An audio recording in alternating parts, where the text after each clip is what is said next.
Questa è l'opportunità per realizzare ci piace chiamarla come una torre di controllo per un aeroporto o di un porto che vale per tutto il sistema della mobilità veneta.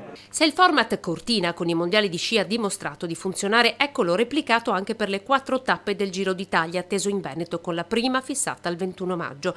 È stato firmato anche per questa volta il protocollo d'intesa tra le 2 regioni, Veneto e Friuli Venezia Giulia, e tutti i player gestori di infrastrutture viarie, autostrade, viabilità statale e regionale.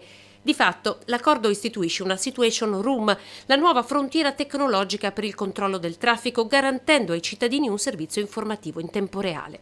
C'è anche per la prima volta una centrale mobile, quindi una centrale operativa mobile che è anche una torre di controllo per i droni, che è su un furgone completamente attrezzato, collegato in rete attraverso il 5G. Coordinare tutti gli aspetti connessi all'impatto sulla rete stradale e autostradale in occasione del passaggio della carovana rosa, ma l'accordo punta ad andare oltre con progetti ambiziosi di investimenti sulla viabilità già condivisi con ANAS. Ricordo che la Regione del Veneto tramite Veneto Strade sta realizzando progetti definitivi ed esecutivi da mettere nella disponibilità di ANAS per quasi 500 milioni di euro di investimenti.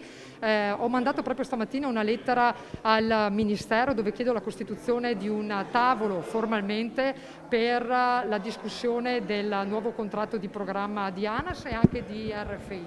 Parallelamente la Regione sta lavorando per portare a casa la gestione delle autostrade del Veneto. Serve un emendamento approvato dal governo chiesto da tutte le forze politiche in Parlamento. Ho parlato personalmente con il ministro D'Incà che si è fatto garante di far approvare questo emendamento in uno dei prossimi provvedimenti utili, forse anche nel Sostegni 2.